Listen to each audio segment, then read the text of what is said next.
ఒక్కసారి చెప్పాలి. మొట్టమొదటిగా ఈ అఖిల బ్రహ్మాండమైన సృష్టిని కలుగు చేసిన సృష్టికర్త అయిన మహాదేవుడైన యేసు ప్రభుల వారికి కృతజ్ఞతాస్తుతులు చెల్లించాలి. మనం అందరూ మరొక్కసారి గట్టిగా చెప్పండి. అలాగే ఈ సభకి వచ్చిన మీ అందరికీ కూడా ప్రభు అయిన యేసుక్రీస్తు నామములో అందరికీ శుభములు. మరి ముఖ్యంగా ఈ కూటమి ఏర్పాటు చేసి మమ్మల్ని ఇక్కడికి ఆహ్వానించిన సహోదరుడు చంద్ర తన కుటుంబానికి ప్రత్యేకమైన దీవెనలు. హల్లెలూయా. ప్రియ దేవుని బిడ్డలారా, గత రాత్రి మనం కొన్ని విషయాలు వాక్యంలోండి చదివి ధ్యానం చేశాం. ఏ అంశం మీద ధ్యానం చేశామో మీలో ఎవరికైనా గుర్తుందా? ఇంకెవరు తిరగకూడదండి అటు ఇటు. ఇంకెవరు అటు ఇటు తిరగ. అక్కడ సెల్ ఫోన్లోని ఒకసారి సైలెంట్లో ఉన్నాయో లేదు చూసుకోండి ముందు. హల్లెలూయా. ఎవరైనా చెబితే వినాలని. రాత్రి దేవుడు మనతో మాట్లాడిన అంశం ఏమిటి? అది అంశం కాదు, అది దేవునికి దూరమైన వారు. అంతే, గట్టిగా చెప్పండి. మనము అంశం అన్ని మెయిన్ గుర్తుపెట్టుకోవాలి. దాని స్తోత్రం కలుగును గాక. సరే, మంచిది. మీ అందరికీ అర్థమైందని నేను విశ్వసిస్తున్నాను, కానీ చెప్పలేకపోతున్నారు.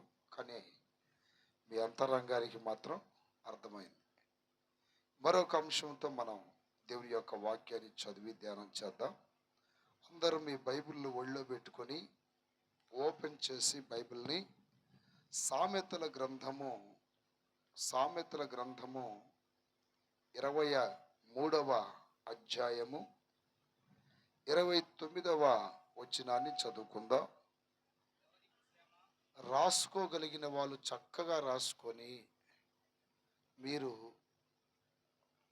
ధ్యానం చేస్తే ఇంకా ఎన్నో విషయాలు ప్రభు మీకు బయలుపరుస్తాడు.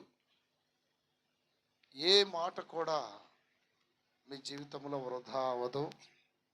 కాబట్టి రాసుకోగలిగిన వాళ్ళు చక్కగా రాసుకొని ధ్యానం చేయండి. ప్రభు సన్నిధానంలో మొరపెడితే వచ్చిన అంశాలు ఇవి. చదువుకుందాం. ఎవరికి శ్రమ, ఎవరికి శ్రమ, ఎవరికి దుఃఖము, ఎవరికి దుఃఖము, ఎవరికి జగడములు, ఎవరికి జగడములు, ఎవరికి చింత, ఎవరికి చింత, ఎవరికి హేతువు లేని గాయములు, ఎవరికి హేతువు లేని గాయములు, ఎవరికి మందదృష్టి, ఎవరికి మందదృష్టి. ద్రాక్షారసముతో ప్రొద్దు పుచ్చువారికే కదా, ద్రాక్షారసముతో ప్రొద్దుపుచ్చువారికే కదా, ప్రొద్దుపుచ్చువారికే కదా, కలిపిన ద్రాక్షారసము, కలిపిన ద్రాక్షారసము రుచి చూడ చేరువారికే కదా, చూడ చేరువారికే కదా. చాలా కుటుంబాలలో శ్రమలు కలుగుతూ ఉంటాయి. చాలా మందికి శ్రమలు కలుగుతూ ఉంటాయి. శ్రమలు రెండు విధములుగా ఉంటాయి. ఎన్ని విధాలుగా ఉంటాయి? నేను అడిగినప్పుడు మీరు చెప్పాలా. ఒకటి దైవ చిత్తానుసారంగా వచ్చే శ్రమలు, రెండవది మనము చేసే తప్పులను బట్టి వచ్చే శ్రమలు. కానీ ఈరోజు నేను మీకు చెప్పే విషయం ఏంటంటే, దైవ చిత్తానుసారంగా వచ్చే శ్రమలను గురించి కాదు, మనము చేసే తప్పులను బట్టి పాపములను బట్టి వచ్చే శ్రమల గురించి ఈ రాత్రి మీకు వాక్యం చెప్పాలని, ఆ శ్రమల్లో నుండి మీరు ఎలా విడుదల పొందాలనే అంశమును గురించి ఈ రాత్రి వాక్యం మీకు ప్రకటించుటకు దేవుడు నన్ను సిద్ధపరిచాడు. హల్లెలూయా. ప్రియ దేవుని బిడ్డలారా, దేవుని యొక్క ఇంకొక వాక్యం కూడా మనం చదివితే యెషయా గ్రంథము 32వ అధ్యాయం 13వ వాక్యం చదువుకుందాం. Book of Isaiah chapter 32 verse 13. నా జనుల భూమిలో ఆనందపురములోని ఆనందపురములోని ఆనంద గృహములన్నిటిలో ఆనంద గృహములన్నిటిలో ముండ్ల తుప్పులను ముండ్ల తుప్పులను బలురక్కసి చెట్లను పెరుగును. బలు రక్కసి చెట్లను పెరుగును. పైనుండి మన చాలు మీద చాలండి. ఆనంద గృహములన్నిటిలో ముండ్ల తుప్పలను బలు రక్కసి చెట్లను పెరుగును అనే మాట ఇక్కడ చదువుతాం. మనము ముందు చదివిన వాక్యం సామెతల గ్రంథం 23-29లో ఎవరికి శ్రమ, అక్కడ కొన్ని ప్రశ్నలు వేయబడ్డాయి చూడండి. ఎవరికి దుఃఖము, ఎవరికి జగడములు, ఎవరికి చింత, ఎవరికి హేతువు లేని గాయములు, అంటే కారణము లేని గాయములు, ఎవరికి మంద దృష్టి అని దగ్గర దగ్గర ఎన్ని ప్రశ్నలు వేయబడ్డాయి అక్కడ? 1 2 3 4 5 5 6 ప్రశ్నలు వేయబడ్డాయి ఇక్కడ. దేవుని స్తోత్రం కలుగును గాక. చాలా కుటుంబాలలో ఈ శ్రమలు కలుగుతున్నప్పుడు, దుఃఖం కలుగుతున్నప్పుడు, జగడములు అంటే గొడవలు, అలాగే చింత కలుగుతున్నప్పుడు, అలాగే గాయములు, హృదయ గాయాలు అంటారు, ఆ గాయములు కలుగుతున్నప్పుడు, అలాగే ఎంతోమంది దృష్టి క్షీణించిపోతున్నప్పుడు ఏడ్చి మంద దృష్టి అంటే ఏడ్చి కలిగే ఒక దృష్టిని మంద దృష్టి అంటారు. అంటే ఎక్కువ కన్నుల వెంట కన్నీళ్లు జారినప్పుడు మంద దృష్టి కలిగిద్ది. ఇలాంటివన్నీ చాలా ఇళ్లలో మనం గమనిస్తాం. చాలా మంది వ్యక్తులలో. నిజంగా నా ప్రియమైన బిడ్డలారా, ఆ మొదటి అంశాన్ని మనం ధ్యానం చేద్దాం, ఎవరికి శ్రమ అనేది. అయితే ప్రభు చిత్తమైతే మిగతాయి కూడా తర్వాత చూద్దాం సమయం ఉంటే. ఎవరికి శ్రమ? ఎవరైనా శ్రమ కావాలని కోరుకుంటారా? ఎవరు కోరుకోరు. ఎవరైనా దుఃఖం కావాలని కోరుకుంటారా? కోరుకోరు. ఎవరు జగడములు కావాలని కోరుకుంటారా? ఎవరైనా చింతతో దిగులతో బ్రతకాలని కోరుకుంటారా? ఎవరైనా గాయములతో హృదయ వేదనతో బ్రతకాలని కోరుకుంటారంటే ఎవరు అలా కోరుకోరండి. అందరూ సుఖముగా బ్రతకాలి, నెమ్మదిగా బ్రతకాలనే, అందరూ ఆనందముతో బ్రతకాలనే, అందరూ జగడములు లేక సమాధానంగా బ్రతకాలనే, అందరూ చింత లేకుండా నిబ్బరముగా ధైర్యంగా బ్రతకాలనే, అందరూ ఏ హృదయ గాయములు లేక హృదయములో ఒక ఉల్లాసం, ఆత్మానందం, హృదయానందం కలిగి ఉండాలనుకుంటారు. కానీ ఎందుకు ఈ శ్రమలు కలుగుతున్నాయి? ఎందుకు ఈ దుఃఖం కలుగుతుంది? ఎందుకు ఈ జగడాలు వస్తున్నాయి? ఎందుకు ఈ చింత కలుగుతుంది? ఈ 6 ప్రశ్నల్లో వాక్యములో దేవుడు ఈ భూప్రపంచములో అందరికీ వేశాడు ఆ ప్రశ్నలు. ఎందుకు కలుగుతున్నాయి మీకు అని. ఈరోజు నేను మిమ్మల్ని అడుగుతున్నా, ఎందుకు మీకు శ్రమలు కలుగుతున్నాయి చెప్పండి. మీరు చెప్పండి అమ్మా, నోరెత్తి చెప్పాలా. మీ ఇళ్లలో మీకు ఎందుకు శ్రమలు కలుగుతున్నాయి? మీ ఇళ్లలో మీకు ఎందుకు దుఃఖం కలుగుతుంది? మీ ఇళ్లలో మీకు ఎందుకు అసలు జగడాలు, గొడవలు వస్తున్నాయి?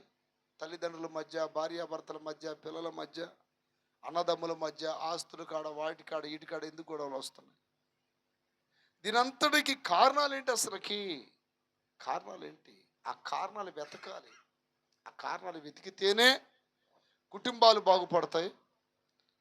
అలాగే భార్యాభర్తల మధ్యలో ఉన్న బంధాలు పటిష్టంగా, అన్యోన్యముగా, పరస్పరముగా చాలా హ్యాపీగా ముందుకు సాగిపోతాయి. ఇవి తెలియలేదనుకోండి, ఏదో బ్రతుకుతున్నాం అంటారు చూడండి. నువ్వు బ్రతుకుతున్నావు, కుక్క బ్రతుకుతుందిరా అంటారు చూడండి. అట్లాంటి బ్రతుకులు అవుతాయి. బ్రతుకుతున్నావు అంటే బ్రతుకుతున్నాం, సావాలేక బ్రతకలేక. ఎలా ఉన్నారు? బాగానే ఉన్నాం కానీ జీవితంలో ఆ బాధలు, దిగుళ్ళు, పోట్ల. ఎట్టో బ్రతుకుతావు, ఏడుస్తానో, దుఃఖపడతానో, తెల్లారిద్ది మొత్తానికి నీ జీవితం.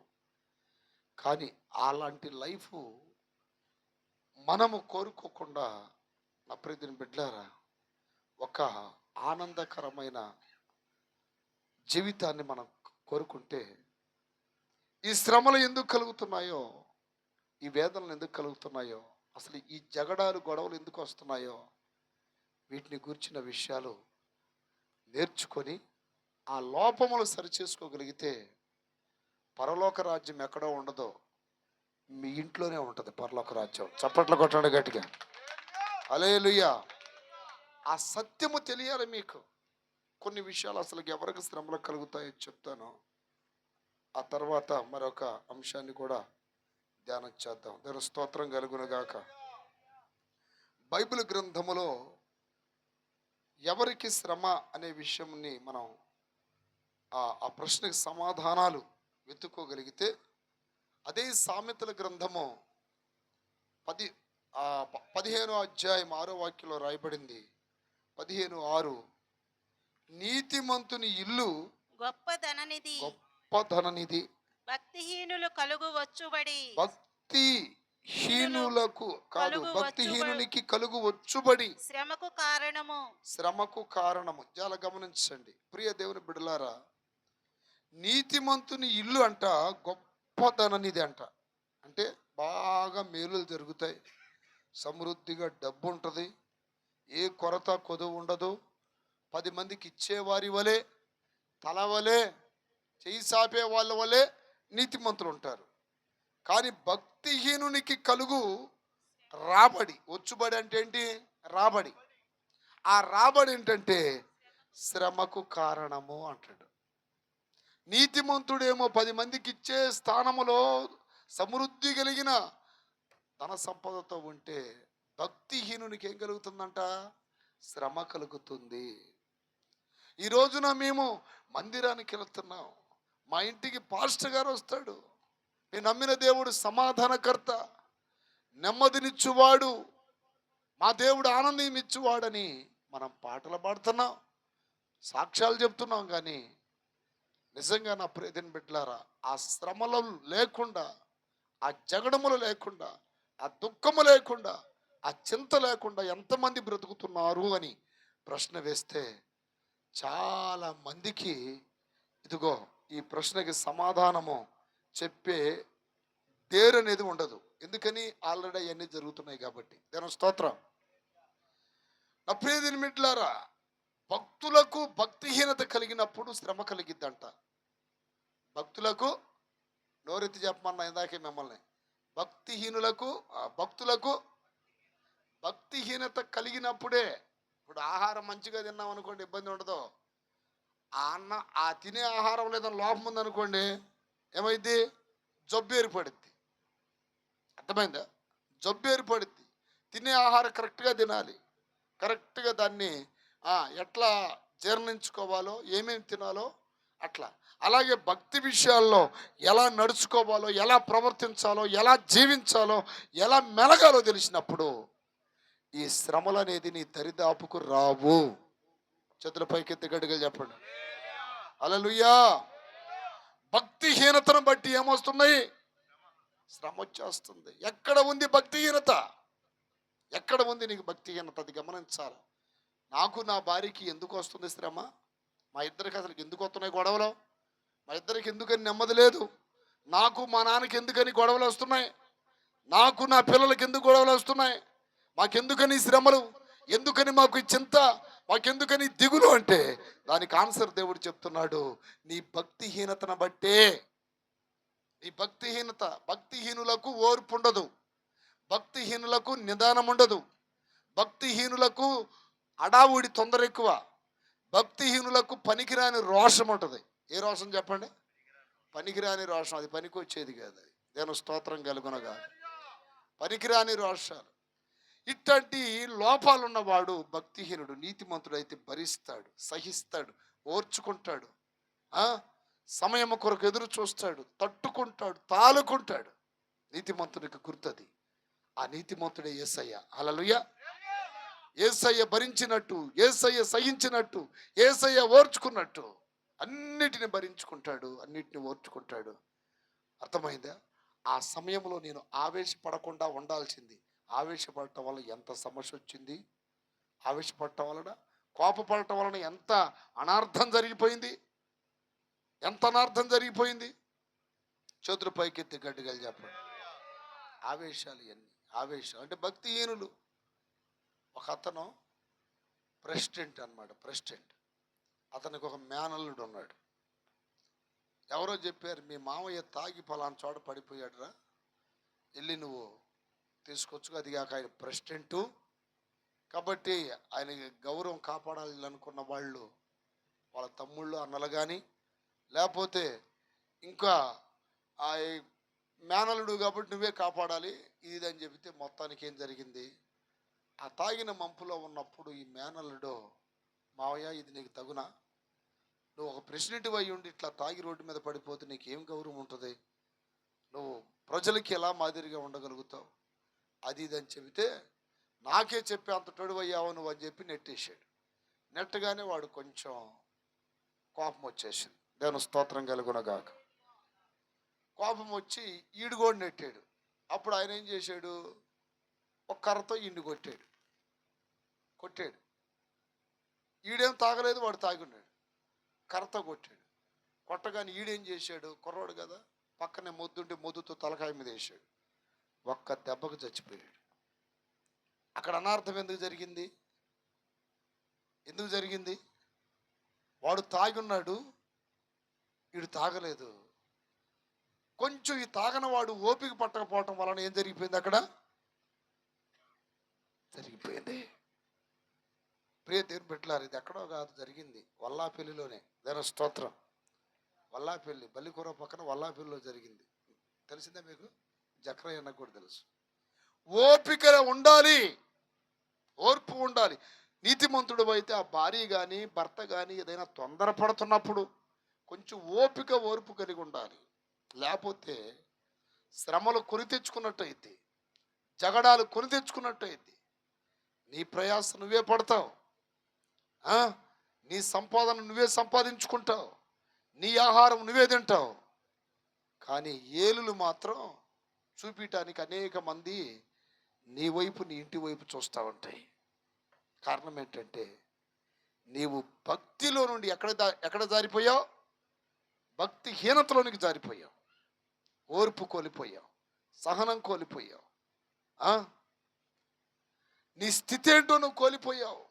చేతుల పైకెత్తి గట్టిగా చెప్పండి, హల్లెలూయా, హల్లెలూయా. అందుకని నా ప్రియమైన బిడ్డలారా, భక్తిహీనతలో ప్రధానముగా 2 అంశాలు ఉంటాయి, చెప్తాను మీకు. ఏంటంటే, అదే సామెతల గ్రంథము 23వ అధ్యాయం 30వ వాక్యములో 29 చదివే మనం. 30వ వాక్యంలో ఏమనుందంటే, ద్రాక్షారసముతో, అంటే ఎవరికి శ్రమ, ఎవరికి దుఃఖము, ఎవరికి జగడములు, ఎవరికి చింత, ఎవరికి హేతువు లేని గాయములు, ఎవరికి మంద దృష్టి, ఎవరికి అంటే 6 ప్రశ్నలకి సమాధానం చెప్తున్నాడు చూడండి. ద్రాక్షారసముతో. ఈ పదము ఇంగ్లీష్ లో వైన్ అని ఉంటుందండి. వైన్ అంటే ఏంటి తెలుసా? వైన్ అంటే బ్రాంది, మందు. ఇప్పుడు ఈ శ్రమలు వస్తుంది ఎవరికి? మందు తాగే వారికి. ఇదిగో ఈ దుఃఖం కలుగుతుంది ఎవరికి? మందు కొట్టే వారికి. ఈ జగడంలో వస్తుంది ఎవరికి? మందు తాగే వారికి. ఈ చింత కలుగుతుంది ఎవరికి? మందు తాగే వారికి. ఈ గాయములు కలుగుతుంది ఎవరికి? మందు తాగే వారికి. ఈ మంద దృష్టి కలుగుతుంది ఎవరికయ్యా అంటే మందు తాగే వారికని దానికి ఆన్సర్ చెప్పాడు. ద్రాక్షారసముతో ప్రొద్దుపుచ్చు వారికే గదా, ప్రొద్దుపుచ్చు వారికే గదా కలిపిన ద్రాక్షారసము, కలిపిన ద్రాక్షారసం రుచి చూడ చేరు వారికే గదా, రుచి చూడ చేరు వారికే. అసలు రుచి చూడటానికి కూడా వెళ్ళకూడదంట మందుని. కొంతమంది అంటారు, ఒకసారి ఏం కాదు లేరా, ఎప్పుడన్నా ఒకసారి తాగితే ఏం కాదు, కానీ ఏం కాదు లేరా. చూడండి, రుచి చూడటానికి కూడా వెళ్ళకూడదంట. లేదు నేను ఇట్లానే ఈ రుచి చూస్తానే తాగుతానే ఉంటారంటావా? అటైతే ఆ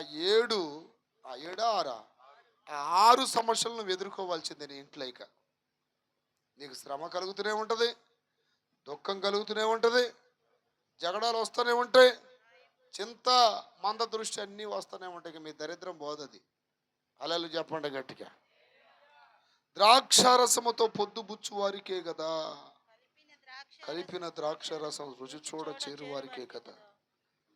31వ వాక్యం చెప్తుంది, ద్రాక్షారసం మిక్కిలి ఎర్రబడగును, గిన్నెలో తలతలలాడుచుండగును, త్రాగుటకు రుచిగా నుండగును. దాని వైపు చూడకము. అదిగో చూడండి, అది ఎంత నిన్ను అట్రాక్ట్ చేసినా దాని వైపు చూడొచ్చా చూడకూడదా? అయ్యలారా ఏమనుంది? ఒకప్పుడు ఏదో పురుషులు తాగేవాళ్ళు, ఈ మధ్య స్త్రీలు కూడా తాగుతున్నారు కొన్ని ఏరియాల్లో. చేతులు పైకెత్తి గట్టిగా చెప్పండి. ఆ మధ్య ఒక హాస్టల్లో మనం చాలా గొప్పగా చెప్పుకుంటాం చూడండి కొంతమంది అమ్మాయిల గురించి. మా అమ్మాయి అక్కడ కాలేజీలో చదువుతుంది, హాస్టల్లో ఉండి అని అనుకుంటున్నాం చూడండి. ఈ పిల్లలందరూ, యవ్వన పిల్లలందరూ ఏం చేశారంటే, ఆ హాస్టల్ యొక్క సెక్యూరిటీ గార్డు డబ్బులు ఇచ్చి ఏం తెప్పించుకున్నారు? మందు తెప్పించుకున్నారు. మందు తెప్పించుకొని శుభ్రంగా అర్ధ డ్రెస్సులు వేసుకొని ఫుల్ తాగటం, అర్థమైందా? బేభత్సమైన సిగరెట్లు తాగటం, ఇంకా కొన్ని కొన్ని ఉన్నాయండి, అవన్నీ చెప్పకూడదు. ఇట్లా జరుగుతున్నాయి. తల్లిదండ్రులు ఏమనుకుంటున్నారు వాళ్ళని? మా అమ్మాయి బాగా చదువుకుంటుంది. నిజమే కదా, బాగా చదువుతుందిగా. అలా చెప్పండి, బాగా చదువుకుంటుందా లేదా? బాగా చదువుకుంటుంది. పంపించిన డబ్బులన్నిటితో బాగా చదువుకుంటుంది. ఏం చదువు? మందు చదువు, సిగరెట్లు చదువు, ప్యాకాటలు చదువు. నీకెట తెలుసు అన్న అంటారా? ఒక కుర్రోడు ఉన్నాడు, అప్పుడు నర్సాపేట మందిరానికి వచ్చేవాడు. ఆ అబ్బాయి ఒంగోలు అబ్బాయి. వాడు ఫోటోలు తీసుకొని వచ్చాడు నా దగ్గరికి. అన్న, ఇది ఈ హాస్టల్లో జరుగుతుంది, ఇది పరిస్థితి అని. సాతానుడు ఏం చేస్తున్నాడండి? కుటుంబాలలో ఈ జగడాలు, చింత, దిగుళ్ళు ఇవన్నీ పెట్టడానికి నిన్ను కొన్ని దురలవాట్లకి లోపరిచి ఆ గాలం లేక ఆ ఉచ్చు పెట్టి నిన్ను పడేస్తున్నాడు. ఇప్పుడు వాటి నుండి నీకేం కావాలి? విడుదల కావాలి. అందుకే ఇంకోసారి చదవండి 31. ద్రాక్షారసం మిక్కిలి ఎర్రబడగును, గిన్నెలో తలతలలాడుచుండగును, త్రాగుట రుచిచుండగును, రుచిగా నుండగును. దాని వైపు చూడకము. అసలు మందు ఎలాంటిదంటే చెప్పమంటారా? మందు కానీ ఒక వ్యక్తి ఇష్టపడ్డాడంటే, నీకు మందు కావాలా, భారీ కావాలంటే వాడు అంటాడు నాకు మందే కావాలంటాడు. భారీ కావాలంటావు, నిజం చెప్తున్నా. వాడు ఆ పిచ్చిలో పడ్డాడంటే, నీకు మందు కావాలా, భారీ కావాలంటే ఏమంటాడు? ఆ పిచ్చిలో పడ్డాడు, నా భార్య వద్దో నాకు మందే కావాలంటాడు. ఈ పిల్లలు కావాలా, భార్య కావాలా, మందు కావాలంటే నాకు మందే కావాలి. పెరంగిపురంలో ఒక అతను స్టోరీ జరిగింది. ఇది మన చర్చిలు మన దగ్గరికి తీసుకొచ్చారు. అతను చాలాసార్లు చెప్పా, మళ్ళీ చెప్తున్నా. హల్లెలూయా. ఆ మందు వల్ల పచ్చని సంసారానికి గొడవలు, దిగుళ్ళు, చింత ఎన్నో జరిగిన, చివరికి ప్రాణాలు కూడా కోల్పోయాడు. దేవుని స్తోత్రం కలుగునగాక, స్తోత్రం కలుగునగాక. ఇన్ని చెప్పినా అర్థం కాకపోతే ఇంక వాడు తొందరగా పోవడానికే. నిజంగా చెప్తున్నా, నేనేం భయపడట్లా, ధైర్యం చెప్తున్నా. దేవుడు ఇంతగా మాట్లాడినా ఇంకా గ్రహించకపోతే, సామెతలో ఒక మాట ఉంటుందండి, మంచి మాట. ఎన్నిసార్లు దేవుడు గద్దించినా ఇక హఠాత్తుగా నాశనమే అని ఉంది. చేతులు పైకెత్తి గడిగలు చెప్పాలి. 29:1 అంట. ఈ రోజున నీ కుటుంబానికి గొడవ దీనివల్ల వస్తుందేమో గమనించాలి సహోదరుడా.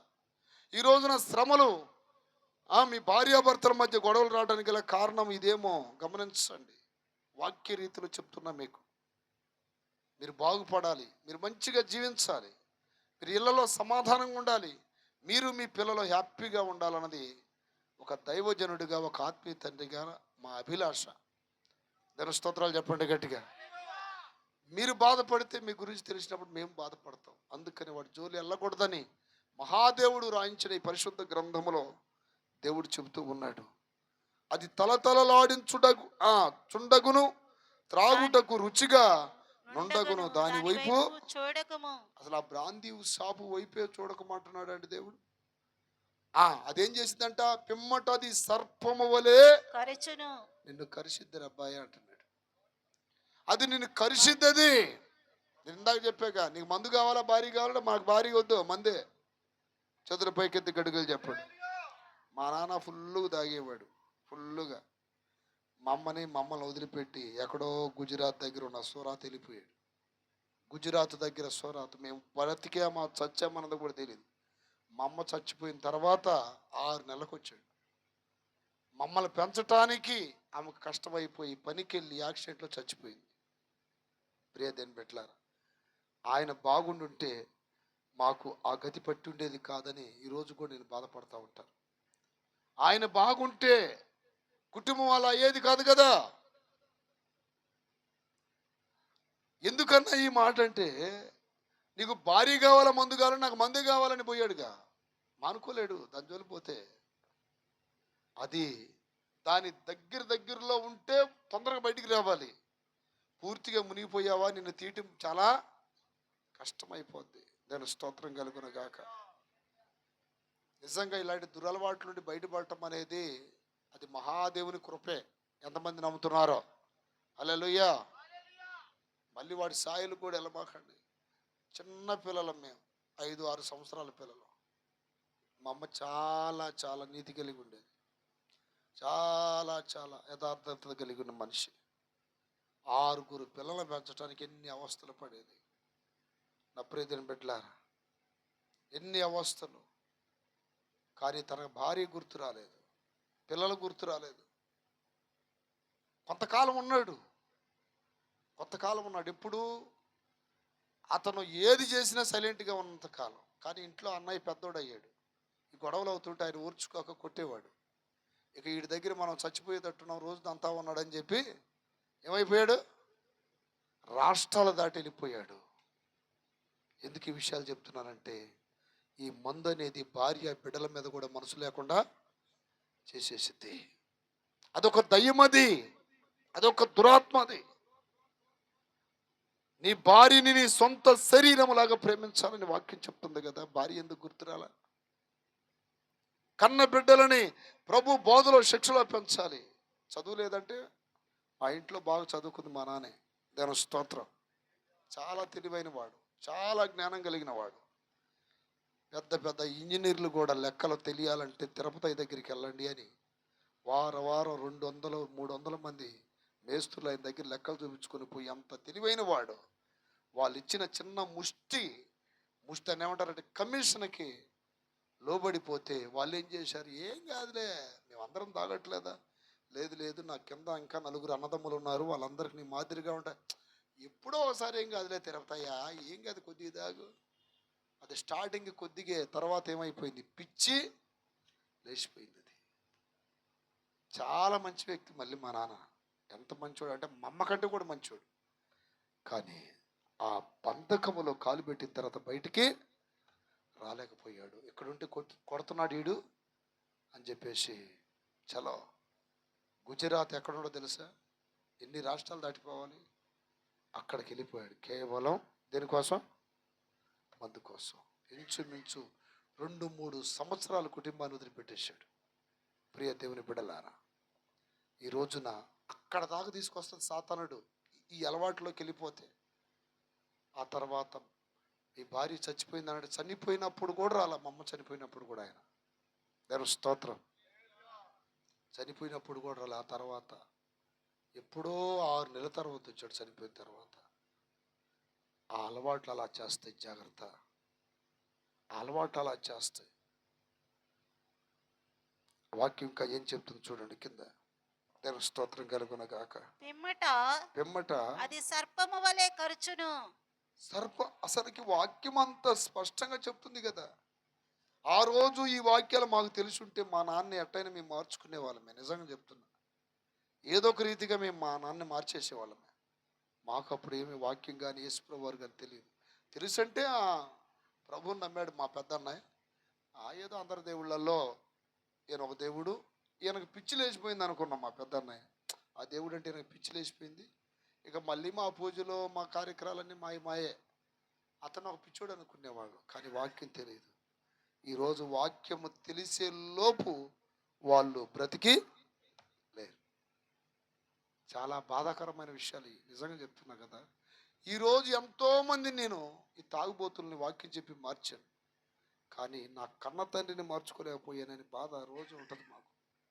రోజు బాధ కలిగింది. ఆ టైంలో నేను ఇలా ఉండుంటే ఎంత బాగుండేది. హల్లెలూయా. ఆ రోజు ఇలా చెప్పే స్థాయి నాకు దేవుడు ఇస్తే ఎంత బాగుండేదని బాధ కలిగింది అప్పుడప్పుడు. ఆ స్థాయికి వెళ్ళమాకండి, జాగ్రత్త. వాక్యం చెబుతుంది ఏమని తెలుసా? అది సర్పం వలె మిమ్మల్ని కరుచును, కరిచిద్ది, కట్ల పాము వలె కాటు వేయును, కట్ల పాము వలె కాటు వేయును. విపరీతమైన నీ కన్నులకు కనబడును. అది పాములాగా నిన్ను కరిచేసిద్ది. అది ఒక పాము అంటే ఏంటి? సాతానే కదా. సాతాను పేరు ఏం పేరు? ఘట సర్పం. ఈ అలవాట్లన్నిటిని క్రియేట్ చేసింది వాడే. ఎన్ని అలవాట్లు క్రియేట్ చేసింది. సర్పము వలె నిన్ను కరుచును, కట్ల పాము వలె నిన్ను కాటు వేయును. విపరీతమైన నీ కన్నులకు విపరీతమైన నీ కన్నులకు కనబడును, నీవు వెర్రి మాటలు పలుకుదువు. చూడండి, అసలు ఈ రోజు తాగుబోతులేసే ఈ చిందులు, ఈ శాస్త్రాలన్నిటి గురించి దేవుడు ఎప్పుడో కొన్ని వేల సంవత్సరాల క్రిందటే రాసి పెట్టాడు బైబిల్లో. ఎట్ట అవుతారు వాళ్ళు తాగితే, ఈ టైప్ అయిపోద్ది బ్రతుకులని. విపరీతమైన నీ కన్నులకు కనబడును, నీవు వెర్రి మాటలు పలుకుదువు. వెర్రి మాటలు అంటే అర్థం పర్థం ఉండదని. దాని స్తోత్ర. వెర్రి మాటలు పలుకుతావు. నీవు నడి సముద్రమున. వెర్రి మాటలు అంటే మా నాన్న ఫుల్గా దాగేమన్నాడంటే నిన్ను కలెక్టర్ చేస్తానంటాడు నన్ను. ఇంకొక అన్నయ్య నిన్ను పోలీసుని చేస్తానంటాడు. అంటే వెర్రి మాటలు అంటే అర్థం లేనివి. ఫూల్స్ వర్డ్స్ అంటారు దాన్ని. ఫూల్స్ వర్డ్స్, వెర్రి మాటలు. హల్లెలూయా. అట్లాంటి మాటలు అంటే ఈ పనికి వచ్చేవి కాదు. వెర్రి మాటలు పలుకుదువు. నీవు నడి సముద్రమున. ఎట్లా ఉంటదంటే నువ్వు ఇక్కడే ఉండేది, ఇది ఈ రోడ్డు మీద నిలబడతావు. ఎక్కడ నిలబడినట్టు ఉంటది? నీవు నడి సముద్రం పండుకొని వాని వలె నొందువు. ఓడ కొయ్య చివరన పండుకొని వాని వలె నొందువు. నన్ను కొట్టినను నాకు నొప్పి కలగదు. ఇంకా ఆ మత్తులో ఉంటే ఏం కలిగిద్ది నీకు? చేతులు పైకెత్తి గడుగులు చెప్పండి. మూతి బగిలినా, ముక్కు బగిలినా, తలకాయ బగిలినా మత్తు దిగిన తర్వాత కదా శంభో జీలకర్ర అనేది. ఆ మత్తులో ఉన్నప్పుడు ఏమి దాని స్తోత్రం కలుగునగాక. ఇక్కడ భూమి మీద ఉన్న వాడు ఎక్కడున్నట్టు ఉంటుందంట? నడి సముద్రమున పండుకున్న వాడి వలె. అంటే ఇంకేంటి? నడి సముద్రంలో ఉన్నటువంటిది. రోడ్డు రా బాబు, బస్సులో వస్తున్నాయంటే స్వర్గమే ఇది. అయ్యా నీ భార్య పిల్లని వాళ్ళు ఎక్కడ పోతిరో నాకు, ఇదిగో ఇదే నా భార్య. హల్లెలూయా. ఏదే బాటలు. అమ్మో, ఈ మధ్య ఒక బ్రిడ్జి మీద, చిన్న సప్టా మీద, దాన్ని ఏమంటారు, కలవర్ట్లు ఉంటాయి చూసారు అక్కడక్కడ, వాటి మీద ఒక ముసలోడు కూర్చున్నాడు. ముసలోడు బుద్ధి కనిపెట్టడానికి ఎవరో ఒక వీడియో తీసుకోవడానికి ఏం చేశారంటే మందు బాటిల్ పెట్టారు ఆ ముసలోడు పక్కన. హల్లెలూయా. మందు బాటిల్ పెట్టారు. సహజంగా అన్నం ప్యాకెట్ పెట్టినంత ఆతురతగా తీసుకుంటాడో లేదు కానీ, డబ్బులు పెట్టినా తీసుకుంటాడో లేదు కానీ, నేను స్తోత్రం కలుగునగాక. ఎందుకు పెట్టారో ఏంటో తెలియదు. అంటే వాడేదో వీడియో షార్ట్ మెసేజ్లు పెట్టినట్టుగా ఏదో దానికోసం తీసుకున్నాడు. అది అట్ట పెట్టగానే విచారంగా కూర్చున్నాడు పాపం. ఈరోజు బ్రాందీ షాపులన్నీ స్ట్రైక్ వల్ల మూతపడ్డాయే.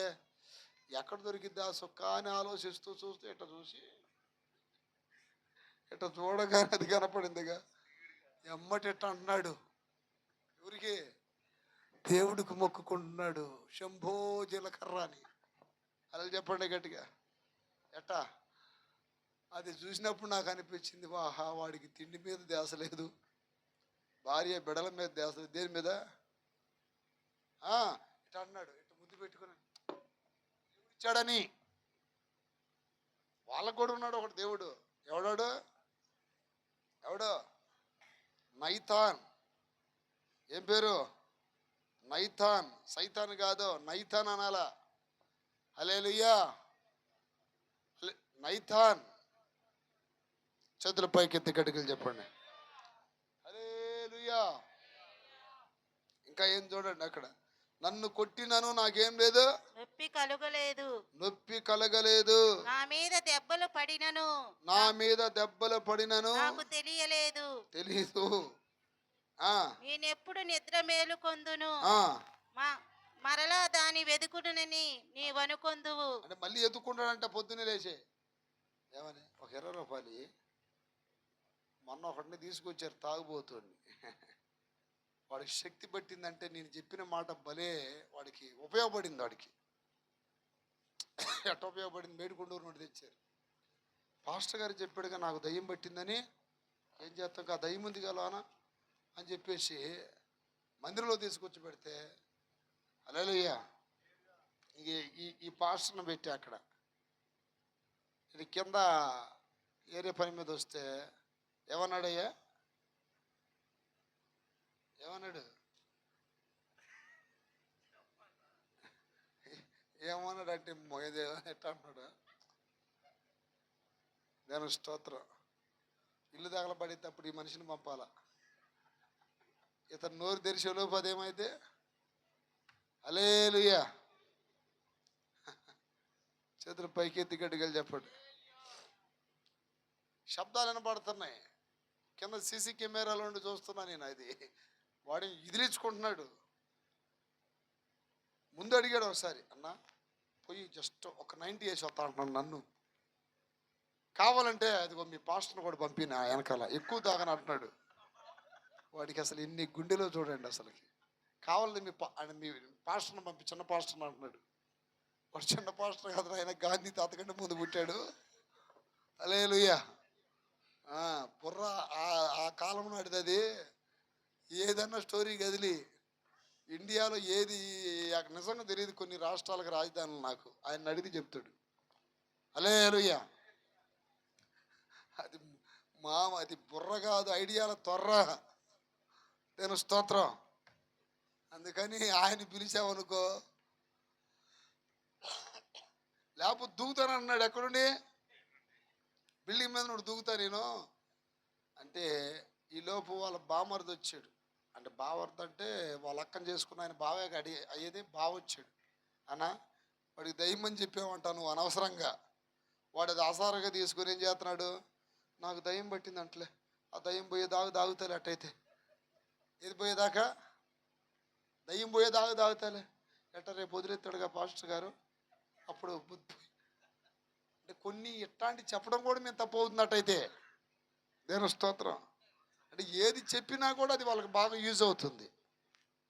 నేను చెప్పాను, ఏరా నీకు దయ్యం పట్టిందన్నా అది ఇదన్నా అంటే, నీకు భయం లేదనంటే, భయం ఉంది ఏం చేద్దాం, నారా షేక్ కొత్తను యాక్టింగ్ చేస్తున్నాడు. షేక్ కొత్త అంట ఒక్కసారి మానుకుంటే గుండె నొప్పి వద్దంటానా. వాడు నాకు చెప్తున్నాడు, మైండ్ పని చేయదంటానా మానుకుంటే అన్నాడు. నేను చెప్పాను, నీ కాకమ్మ కథలనే కుదరదు, ముందు ఆడు కూర్చుంటావా, కట్టిపడేయమంటావా అన్న. అదేనంటవా, కట్టేస్తావా? నువ్వు కట్టెత్తి ఎక్కడుండే దూకి పడతా కింద. మళ్ళీ నీకు చెడ్డ పేరు వద్దా అన్నాడు వాడు. బిల్డింగ్ మీద నుండి ఎగిరి దూకుతా నేను, నీకు చెడ్డ పేరు వద్దంటే వాడిని తట్టుకోలేక ఏం చేస్తావు, వాళ్ళ వాళ్ళని పిలిచి వాడమ్మ ఇట్ట ప్రవర్తిస్తున్నాడు అది ఇదనంటే ఏం చేయలేకపోయాం. దేని స్తోత్రం. చాలాసేపు ఉన్నాడు. ఆ నైట్ ఉన్నాడో లేదో తెలియదు. అమ్మ లేనిపోయింది. బిల్డింగ్ మీద నుండి దూకటానికి అన్ని త్వరలే, అక్కడ కిటికీలు కూడా పెట్టలా. హల్లెలూయా. వాడు అంత మాత్రం చేస్తాడేమోనని చెప్పి, అయ్యా ఇప్పుడు కాదులే, ఈ రాత్రి మీ ఇల్లు దగ్గరే కదా, ఇంట్లో ఉంచుకొని పొద్దునే తీసుకురండి అది ఇదని చెబితే పోయి వాడు అర్ధరాత్రి 11 గంటలకి సెంటర్ తిట్టుకుంటున్నాడు అట. ఎంత పిచ్చో చూడండి అది. దేని స్తోత్రం కలుగున గాక. కానీ కరెక్ట్ వారం కల్లా వాడికి జబ్బు వచ్చింది. జబ్బు వచ్చిన తర్వాత వాళ్ళ మేనల్లుడు వచ్చి నాకు చెప్పాడు, మన గ్రౌండ్లోనే ఒక అరగంట ప్రార్థన చేశాం, ప్రస్తుతానికి మానేశాడని వార్త వచ్చింది. అలా చెప్పండి. చేతులు పైకెత్తి గట్టిగా చెప్పండి. డాక్టర్లు చెప్పాడంట, నీకు మొత్తం కాలేయం బోలేయం మొత్తం పాడైపోయిందిరా, నువ్వు తాగితే చేస్తావురా అని చెప్పాడు డాక్టర్. ఇక వాడు అంతేనా అని చెప్పేసి ఇప్పుడు మానుకున్నాడు 2 నెలల నుండి. హల్లెలూయా. ప్రియ దేవుని బిడ్డలారా, బాగుపడటానికి ప్రతి మనిషికి ఏమి ఇస్తాడు? ఒక ఛాన్సు ఇస్తాడా ఇవ్వడా? చేతుల పైకి ఎత్తి గట్టిగా చెప్పండి హల్లెలూయా.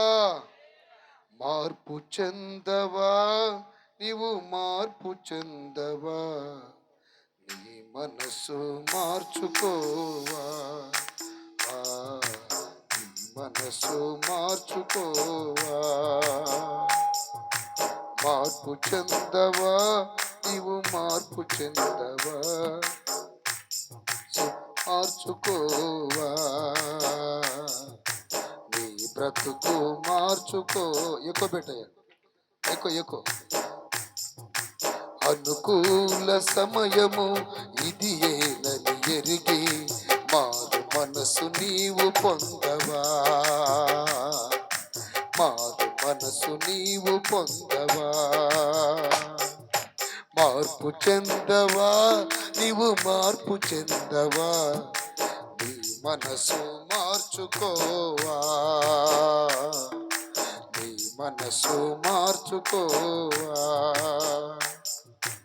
ఎన్నాళ్ళు నీవు జీవించిన గాని ఏమున్నది ఈ లోకములో, ఎన్నాళ్ళు నీవు చేసిన క్రియలన్నిటికీ తీర్పున్నది పరలోకములో. ఎన్నాళ్ళు నీవు జీవించిన గాని ఏమున్నది ఈ లోకములో, ఇన్నాళ్ళు నీవు చేసిన క్రియలన్నిటికీ తీర్పున్నది పైలోకములో. తీర్పు దినమునందున ఆయన ముందు నీవు నిలిచే ధైర్యం నీకుందా? తీర్పు దినమునందున ఆయన ముందు నీవు నిలిచే ధైర్యం నీకుందా? నిలిచే ధైర్యము నీకుందా? మార్పు చెందవా, నీవు మార్పు చెందవా, నీ మనసు మార్చుకోవా,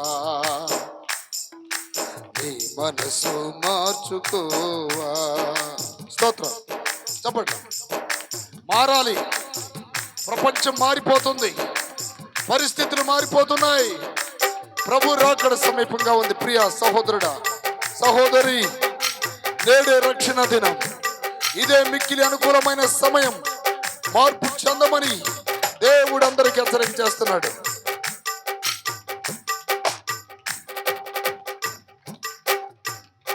దిగంబరిగానే వచ్చావు నీవు, దిగంబరిగా పోతావు. ఆమేన్, ఆమేన్. ఎట్టొచ్చా మనం?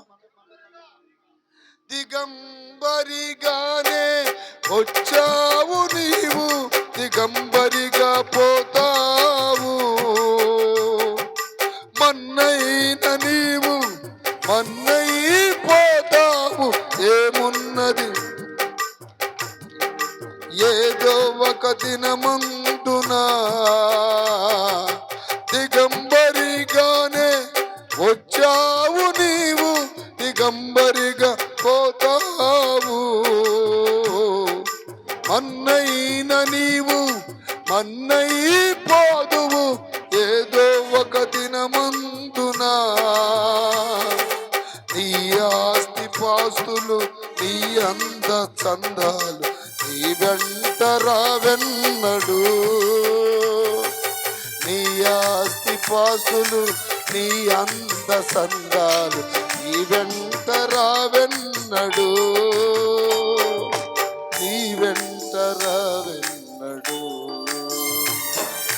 మార్పు చెందవా, నీవు మార్పు చెందవా, నీ మనసు మార్చుకోవా,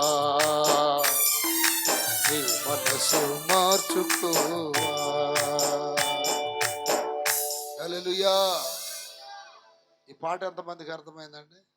ఆ పాటలో ఎన్నో ఆలోచింపవలసిన విషయాలు ఉన్నాయి. నేను స్తోత్రం. నా ప్రియ దీని బిడ్డారా, ఆ ఫస్ట్ చరణం బాగా నచ్చిందండి నాకు. ఎన్నాళ్ళు నీవు జీవించినా కానీ ఏమున్నది ఈ లోకంలో ఉంటే ఏముందండి? కానీ ఎన్నాళ్ళు చేసిన నీ క్రియలన్నిటికీ తీర్పు మాత్రం పరలోకంలో పైలోకంలో ఉన్నదంట. తీర్పు దినమునందున ఆయన ముందు నీవు నిలిచే ధైర్యము నీకుందా అంటున్నాడు. తీర్పు దినమునందున ఆయన ముందర నీకు నిలిచే ధైర్యము నీకుందా? నిలిచే ధైర్యము నీకుందా? మార్పు చెందవా, నీవు మార్పు చెందవా, నీ మనసు మార్చుకోవా, నీ మనసు మార్చుకోవా. హల్లెలూయా. అది చెప్పండి గట్టిగా. ఆ మందు మందు మనిషిని బానిసగా చేస్తుంది. ఆ మందు మనిషిని పాడు చేస్తుంది. ఒకటి, ఈ శ్రమలన్నిటికి గల కారణం ఏంటంట? మందు. రెండోది, అదే 23వ అధ్యాయం సామెతల గ్రంథము 26, 27 వాక్యాలు చదివితే, నా కుమారుడా నీ హృదయమును నాకిమ్ము, నా మార్గములు నీ కన్నులకు ఇంపుగా ఉండనిమ్ము. వేశ్య లోతైన గొయ్యి, పరస్త్రీ ఇరుకైన గుంట. ఈ శ్రమలకి, ఈ దుఃఖానికి, ఈ చింతకి, ఈ గాయాలకి, ఈ మంద దృష్టికి కారణం, రెండవ కారణం ఏంటంటే వేశ్య అంటే పరస్త్రీ. చతురుపైకి ఎత్తి గడుగులు చెప్పండి. ఏ స్త్రీ అంటండి? పరస్త్రీ. పరస్త్రీ అంటే ఏరే స్త్రీ అని అర్థం. చతురుపైకి ఎత్తి గడుగులు చెప్పండి. పరాయి పురుషుడు, పరాయి స్త్రీ అంటారు కదా. పరాయి స్త్రీ ఎలాంటిదంట? ఇరుకైన గుంట, ఇరుకైన గుంట, ఇరుకైన గుంట. ఈమె గూర్చి బైబిల్ గ్రంథంలో సామెతల్లో కొన్ని విషయాలు రాయబడ్డాయండి. చదువుకుందాం. 5వ అధ్యాయం పరస్త్రీల గురించి రాయబడిందండి. 5వ అధ్యాయం. నా ప్రియమైన బిడ్డలారా, వాక్యం చెప్తుంది ఏమనంటే, స్త్రీ పెదవుల నుండి తేనె కారును. జార స్త్రీ పెదవుల నుండి ఏం గారిద్ది? తేనె కారును. జార స్త్రీ 5:3. జార స్త్రీ పెదవుల నుండి తేనె కారును, దాని నోటి మాటలు నూనె కంటే నూనెపైన. నునుపైనవి. చూడండి చూడండి, భార్య ద్వారానేమో బూతు మాటలు వస్తున్నాయి, జార స్త్రీ ద్వారా ఏం వస్తున్నాయంట? అక్కడ ఏమని రాయబడింది? పెదవుల నుండి తేనె కారును. అబ్బో, ఎంత తీయగా ఉంటాయో. నిన్ను చూడకుండా నేను ఉండలేను. ఒక సహోదరుడు తన మర్దలు ఎవరో ఒక లారీ డ్రైవర్తో భర్త ఉండగా మాట్లాడితే వాళ్ళ బావగారు ఫోన్ ఇచ్చాడంట. బావగారు ఫోన్ ఇవ్వగానే ఆ లారీ డ్రైవర్తో ఈ మరదలు ఏం మాట్లాడిందో రికార్డ్ చేసి నా దగ్గరికి తీసుకొచ్చారు. అన్నా, ఇదిగో మా మరదలు ఇలాంటి పనులు చేస్తుంది అంటే, నేను అన్నాను, ఆమెకు పెళ్ళయింది కదయ్యా, అలా మాట్లాడటం కరెక్ట్ కాదు నువ్వు అంటే. లేదన్నా, అది ఇది అన్నా అన్నాడు. ఏమైనా ఎవిడెన్స్ నీ దగ్గర ఉందా అని అన్నా. ఎవిడెన్స్ ఉండటం ఏంటన్నా, నా ఫోన్ ఇచ్చాను రికార్డులో పెట్టిన సంగతి ఆవిడికి తెలీదు. వాళ్ళిద్దరు ఏం మాట్లాడుకున్నారో జరా విను అని నాకు ఇచ్చాడు. నాకు ఆ వాక్యం అప్పుడు గుర్తొచ్చింది. జార స్త్రీ పెదవుల నుండి ఏం కారిద్దంట? నిజంగా కారిందండి నాకు. చదురు పైకి ఎత్తి గట్టిగా చెప్పండి. ఆ మాటలు ఎట్లా ఉన్నాయంటే నిజంగా అసలుకి ఎంత ఏమంటుంది? హలో, ఎక్కడున్నావు అన్నది. మొగుడిని వాడు ఈడు అంటది, దరిద్రపతి. దాని స్తోత్రం. ఎక్కడున్నావు? నేను ఇక్కడే ఉన్నాలే బంగారం, తిరుపతి వచ్చాను లారీ డ్రైవింగ్కి అన్నాడు. దాని స్తోత్రం. ఎప్పుడు వస్తాం? ఏంటో నిన్ను చూడకుండా అస్సలు ఉండబుద్ధి కావట్లా. ఉన్న మొగుడినే ధరిమింది కోసూరు. దాని స్తోత్రం. ఉన్న మొగుడిని ధరిమింది. ఇక వాడు నాకు అనిపించింది ఆ అమ్మాయి మాటలు విన్న తర్వాత వాడు లారీ మీద రాడు, ఇక బస్సు మీద రాడు, ఆ రైల్లో కూడా రాడు. వస్తే నాకు తెలిసి ఈ మధ్య ఏదో కాళ్ళు కట్టుకుని ఒకేసారి ఎగురొస్తున్నారు చూడండి. ఆ తర్వాత నాకు అనిపించిందండి, ఈ మనిషి ఎంత మాయది, ఎంత నటిస్తుంది. హల్లెలూయ. ప్రియదేని బిడ్డలారా, పరిశుద్ధ గ్రంథం చెప్తుంది. ఇంకా ఆ అమ్మాయి మాట్లాడే మాటలు ఇంకా కొన్ని ఉన్నాయండి, అవి చెప్పకూడదు మీకు.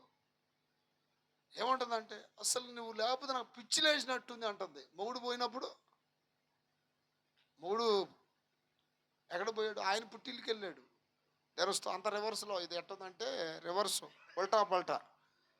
ఉల్టా పల్టా అంటే ఇప్పుడు భార్య కదా పుట్టింటికి వెళ్ళేది, ఈడిపోయాడు పుట్టింటికి అంటే దాని అర్థం ఏంటి, ఇది అత్తిల్లని. హల్లెలూయా. లాస్ట్కి ఆ మాటలన్నీ విన్న తర్వాత నాకు అనిపించింది, వయసు చూస్తేనేమో మహా అయితే ఒక 25 ఏళ్ళు ఉంటాయి ఈ అమ్మాయికి. ఆ మాటలు చూస్తే ఎలాంటి మంచోడైనా పడిపోతాడు ఆ మాటలకి. నిజంగా చెప్తున్నాగా, చతురు పైకి ఎత్తి గడుగులు చెప్పాడు. ఆ మాటలు వింటే అందుకనే కాక చెప్పింది అక్కడ, నూనె కంటే నునుపైనవి. అందరు చదవండి, అందరూ ఊరు మొత్తం చదివితే అర్థం కాదు అక్కడ. జారస్త్రీ ఒక్కరు పెదవుల చదవాలి. నుండి హల్లెలూయా. జారస్త్రీ పెదవుల నుండి తేనె కారును. తేనె గారి దిగి పట్టుకోవడమే డబ్బాలతో. దేవుని స్తోత్రం. దాని నోటి మాటలు నునుపై. అక్కడ సాతులూరు పక్కన ఎక్కడో పెట్టారు డబ్బాలన్నీ, పెట్టెలు తేనంట. ఇక ఆ పెట్టెలు తేనె, పుట్ట తేనె, తర్వాత ఉన్నాయి చూడండి కొన్ని, ఏది జుంటు తేనె. ఇక అవన్నీ కాదు, అసలు ఈ తేనె దెబ్బకి ప్రపంచంలో ఏ తేనె పనికిరాదు దాని ముందు. దేవుని స్తోత్రం కలుగునగాక. హల్లెలూయా. దాని నోటి మాటలు నూనె కంటేను నునుపైనవి. అబ్బా, అసలు దేవుడు చూడండి, పరిశుద్ధాత్మ దేవుడు ఎట్లా రాశాడు. దాని వలన కలుగు ఫలము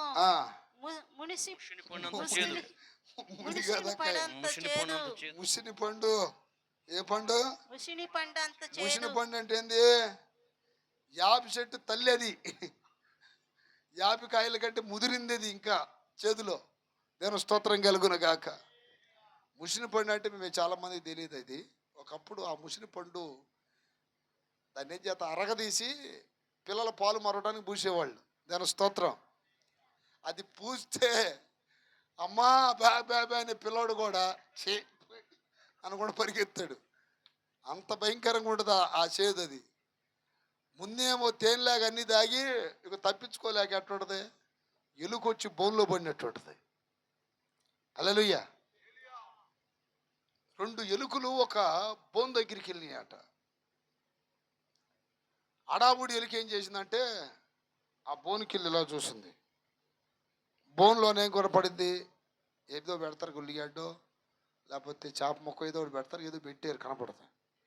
దొరకరా అని చెప్పి, దొరికింది కదా అని చెప్పి ఏం చేసింది, అమాంతంగా పోయింది.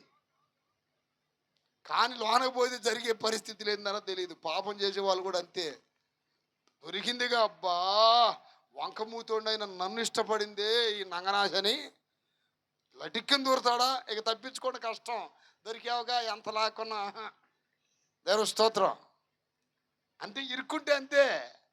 ఇప్పుడు తెలివైన ఎలుక ఏం చేసిందంటే గమనిస్తా, అబ్బో అంత ఆహారం పెట్టి ఇది తెరిచాడంటే దీని వెనకాలేదో పెద్ద కథే ఉందని తెలివైంది వెళ్ళకుండా చూస్తుంది. కొన్ని మనం చేపలు పడేటప్పుడు కూడా ఎర్రలేస్తే అడావుడిది ఏం చేసిద్దంటే లటిక్కిని మింగిద్ది.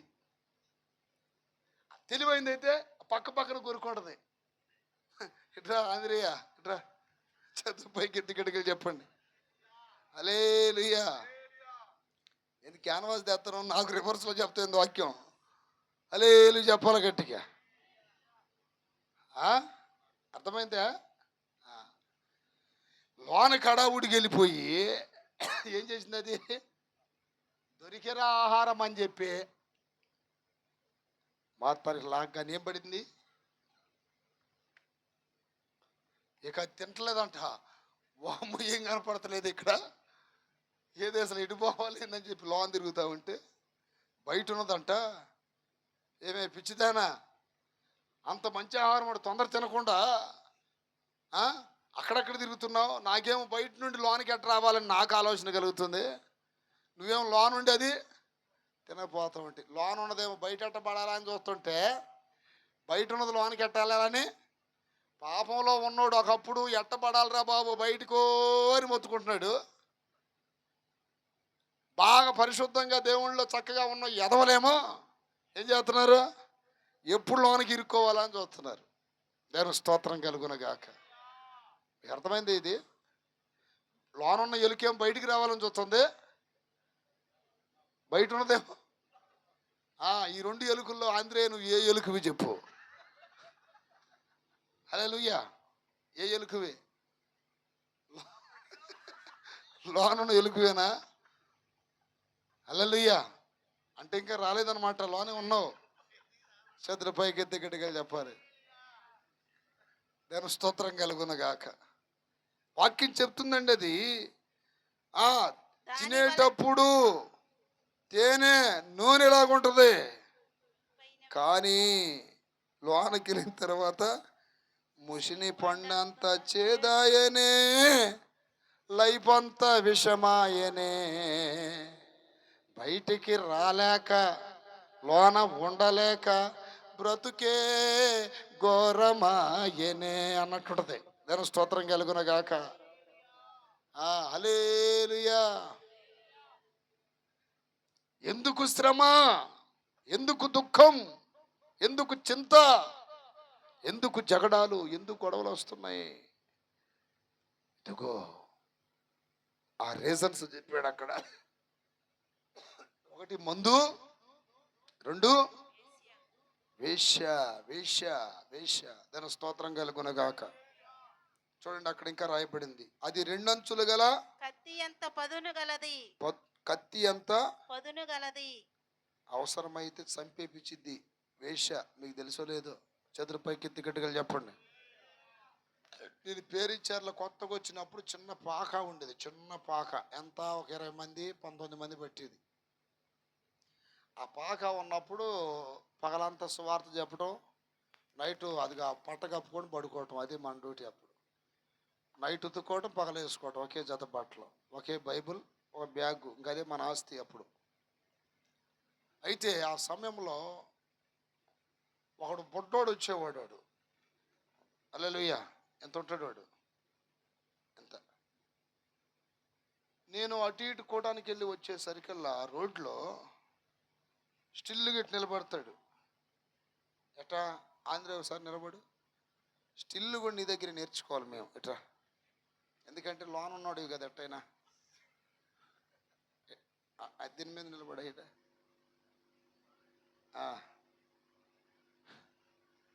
స్టిల్గా ఎట్లా నిలబడతారు? ఒక ఆడ మనిషి ముందు ఎట్లా నిలబడతారు?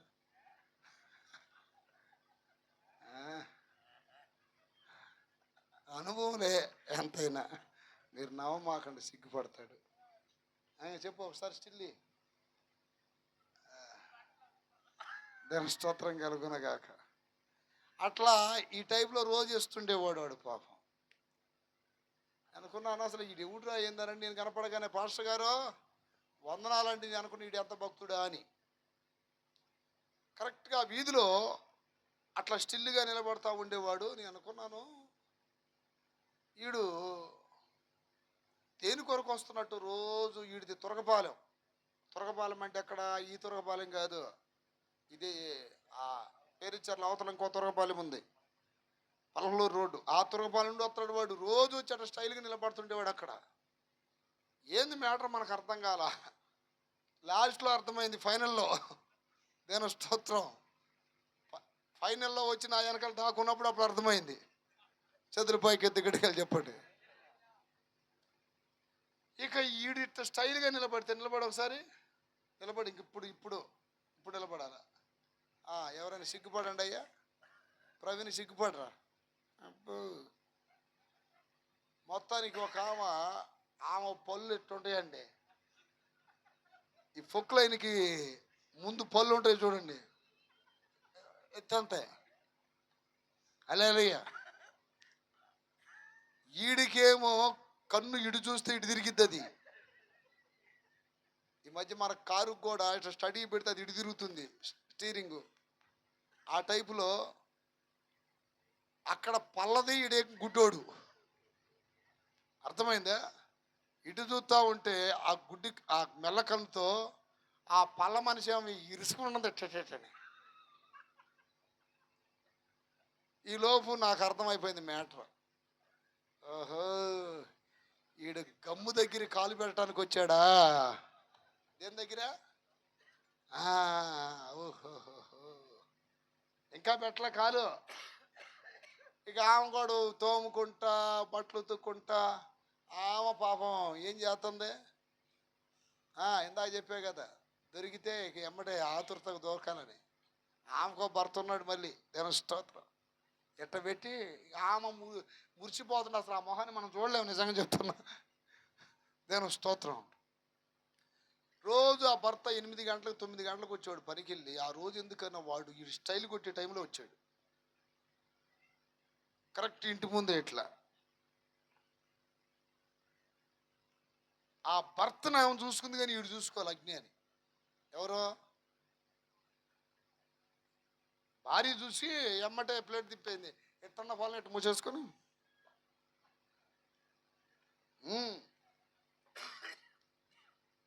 లోకంలో ఏమనుకో మాకండి. రంకు నేర్చిన ఆడది బొంకు నేరక తప్పదని ఒక సామెత ఉంది. అంటే ఆడవాళ్ళంటే నాకు చాలా గౌరవం, కానీ కొంతమంది పనికి మాలం అంటే గౌరవం ఉంటుంది. మళ్ళీ దాని స్తోత్రం కలుగునగా. భర్త ఉండగా దానికి పొయ్యే కాలం కాకపోతే ఎందుకంటారు చెప్పండి? భర్త లేకపోయినా సరే. అర్థమైంది? పరస్త్రీ పరపురుషులతో అలా చేయటం ఎంత తప్పో ఇది తర్వాత చెప్తా. ముందు ఒకసారి వాక్యం చదవండి, సామెతల గ్రంథం. నేను వాక్య రీతిలోనే చెప్తాను మీకు. దాని స్తోత్రం. 6వ అధ్యాయం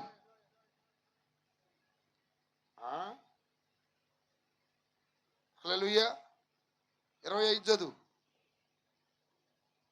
దాని చక్కదనమునందు దాని సక్కదనమందు నీ హృదయములో ఆశపడకుము. అసలు ఏరే పరాయి స్త్రీల యొక్క సక్కదనమందు హృదయంలో ఏం పడకూడదంట? ఆశపడకుము. గట్టిగా చెప్పండి అందరూ. హల్లెలూయా. ఊతిని పగలగొట్టాలి. ఏం చెప్తున్నానో ఏం చెప్తున్నారా? ఏమంటున్నా నేను అక్కడ? ఆశ పడకూడదని చెప్తున్నా. అంటే అక్కడ అబ్బాయిల గురించి కూడా ఉంది. అమ్మాయిలని ఆశపడకూడదు అని అబ్బాయిలు చెప్తున్నారంటే అమ్మాయిలు కూడా అబ్బాయిలను ఆశపడకూడదని. దేవుని స్తోత్రం. దానిలన్నా ఒకసారి లేచి నిలబడు. పైకిలే. ఏంది ఇట్టంట? ఇదైతే లేదా నీకు? లే ముందు. హల్లెలూయా. నీ చరిత్రలో ఇట్లాంటి ఎన్ని చూసి ఉంటావు అసలుకి? భలే ఇరికిచ్చాడు అనుకుంటున్నాడు కదా. అంటే చూడు, నువ్వు చేసావని కాదు, ఇట్లాంటి పోజులు కొట్టిన వాళ్ళు ఎవరు కనపడలేదు నీకు? మీరేకి ఏడుంది? చేస్తాలా ఆమె ఏడుందో? ఉందే, రాలేదా? ఏదే భలే ఇరికిస్తున్నావు అనుకుంటుందా? అంటే మూడిద్ది పో. ఇక మొన్నటి నుండి నీ మీద నాకు చాలా కోపం ఉంది. ఈ నైట్ నీకు ఇంక మూడిద్ది పో. కూర్చో. తెలివితేటలు మీకే అనుకుంటున్నారా? నాకు దొరికినప్పుడు వేస్తుంటా ఏట్లు. చేతులు పైకి ఎత్తి గట్టికెళ్ళి చెప్పాడు. చేతులెత్తి చెప్పరా? ఇదేంది సోనియా గాంధీలాగా? అవన్నీ వద్దు. హల్లెలూయా అంటే ఎట్టు చెప్పండి గౌరవంగా చెప్పు. హల్లెలూయా. దాని సక్కదనమందు ఏం చేయకూడదంట? హృదయములో ఆశపడకుము. హృదయములో ఆశపడకుము. ఆశపడకు. అది తన కనురెప్పలను చిలికించి కనురెప్పలను ఏం చేసిందంట? చిలికించి నిన్ను లోపరుచుకొనని. చికిలించి అంటే ఏంటి? అసలు ఎంత డ్రామా అండి ఆ కళతో. అన్ని వాళ్ళకే తెలుస్తాయి. నిజంగా చాలా మంది పతివ్రతలు ఉంటారండి. ఆ తల్లులకు దండం పెట్టాలి. ఈ పనికి మళ్ళీ ఆడవాళ్ళు కొంతమంది ఉంటారు. కొంతమంది వాళ్ళకి ఇదిగో ఇట్లాంటి యాక్టింగ్లు ఫుల్గా వచ్చు. వాళ్ళకి ఎట్లా మాట్లాడాలి, ఎట్లా పడేయాలి, ఎట్లా లోపరుచుకోవాలి, ఎట్లా జోబులు ఖాళీ చేయాలి, ఎట్లా జీవితాన్ని నాశనం చేయాలి, అన్నీ తెలుసు. దేవుని స్తోత్రం కలుగునగాక. కళ్ళతో ఏం చేస్తాయంట? చికిలి ఇచ్చిద్దంట. ఒకసారి లోనున్నోడివి కదా, ఒకసారి చికిలి. హల్లెలూయా. చికిలి అంటే ఇంకా అంత ట్రైనింగ్లోకి రాలా. దేవుని స్తోత్రం. వాక్యం చెప్తుంది, ఇట్లాంటి వాళ్ళకి లోబడితే ఆ పురుషుడు లాస్ట్కి వాడికి బొచ్చే గతి అని చెప్తున్నాడు అక్కడ. 26వ వాక్యం చదువు. వేశ్య సాంగత్యము చేయువానికి రొట్టె తొనక మాత్రము మిగిలి ఉండును. రొట్టె తొనకంటే ఇంక బొచ్చే గతి. హల్లెలూయా. బైబుల్ అంటే వాళ్ళు గోధుమ రొట్టెలు తింటారని రొట్టెని ఉంది. మన భాషలో ఏంటంట ముద్ద. ఇక ఇంటింటి తిరిగి అడుక్కోవడమే వాడు బ్రతుకు. అంటే ఏంటి, మొత్తం స్వాహ, ఆస్తులన్నీ స్వాహ. హల్లెలూయా. మళ్ళీ ఏమి నటిస్తారో తెలుసా, మామూలుగా శ్రమలు వస్తుంది ఇది గెలవల్లే. బాగా ఉన్న కుటుంబాలలో నిప్పులు పోసుకుంటుంది ఇట్లాంటి వాళ్ళ వల్లే. దేవుని స్తోత్రం కలుగునగాక. కానీ ఇలాంటి ఒక స్త్రీ యేసయ్య పాదాలు పట్టుకొని తన ప్రవర్తన మార్చుకున్నప్పుడు ఆ పాపాలన్నింటినీ యేసయ్య క్షమించాడా లేదా? అమ్మాని పిలిచాడా లేదా? హల్లెలూయా. కూర్చో, వెళ్ళి కూర్చో. దేవుని స్తోత్రం కలుగునుగా. ప్రియ దీని బిడ్డలారా, లాస్ట్కి ఏం మిగులుతుందంట చెప్పండి అమ్మా. లాస్ట్కి అన్నీ పోతాయి, అన్ని స్థలాలు పొలాలు అన్నీ పోయి లాస్ట్కి మిగిలేదంటే రొట్టె తునక మాత్రం మిగిలి ఉండును. మగనాలు మిక్కిలి విలువగల ప్రాణమును వేటాడును. మగని ఆలంటే భర్తున్న ఆడదని. మగనాలంటే భర్తున్న ఆలి మిక్కిలి విలువగల ప్రాణమును వేటాడును. అసలు చూడండి, ఆ మనిషి ఆడదంట, ప్రాణాలను వేటాడిద్దంట. ఇప్పుడు చెప్తా స్టోరీ. ఇందా మళ్ళీ పోయావా, నేనే పంపించానుగా, మళ్ళీ అవసరం పడింది లేరా. చదురు పైకి ఎత్తుగడ్డగా చెప్పండి. ఇప్పుడు ఈ పల్ల మనిషిని ఏం చేస్తున్నాడు మనడు? ఏం చేస్తున్నాడు?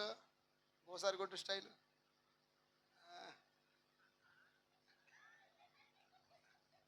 ఉండాల్సినాడు అయ్యా. ఆంధ్ర ఇట్లాంటి వాడి కోసమే నాకు అవసరం. దేవుని స్తోత్రం. నిజంగా చెప్తున్నాగా, నిజంగా మనస్ఫూర్తి చెప్తున్నా కదా. ఈ ఆంధ్ర ఒకడు, వీడు పిలుపుగాడు ఆడున్నాడు, వాడొకడు. ఇట్లాంటి వాడికి మాకు అవసరం వీళ్ళిద్దరు. నిజంగా చెప్తున్నా.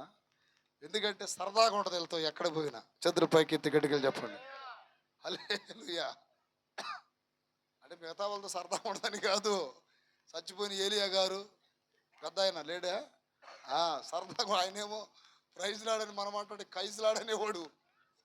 కనపడ్డ వాళ్ళందరూ కైజ్లాడంటే ఒక పాస్టర్ వచ్చి ఆయన ఏం భాష మాట్లాడుతున్నాడని నన్ను అడిగాడు. నేను అన్నాను, ప్రపంచంలో లేని భాష అన్నా. అంటే పరలోక భాష అన్నా అన్నాడు వాడు. మళ్ళీ నన్ను, అది పరలోకమో నరకమో తెలియదు కానీ అది మాత్రం ఏలియా గారి భాష అన్న. కైజ్లాడు ఏమంటున్నాడు? ప్రైజ్లాడు అంటలా, కైజ్లాడు అంటున్నాడు. దేవుని స్తోత్రం. జాగ్రత్తగా. అయితే మనోడు ఆ పోజులు కొట్టేసరికి లామ ముడుచుకుంది. ఇక అడి తిరిగింది ఏం తెలియనట్టుగా, నంగనాశలాగా అట్నే చూస్తున్నాడు. ఈడికి తెలియదు గుడ్డోడికి వాడు భర్తని. రాయి ఎత్తనాడు ఇట్ట. వాడే కాలు కడుకుంటున్నాడు అవతల తొట్టి దగ్గర. ఎవరికి ఎత్తనాడు రాయి? వాళ్ళ ఆవిడికి. భర్తని తెలియలే. వాడు దాదాపు ఎరుగున్నట్టు ఉంటాడు. ఏమేమి సన్నగా ఉంది. దాని స్తోత్రం కలుగును గాక.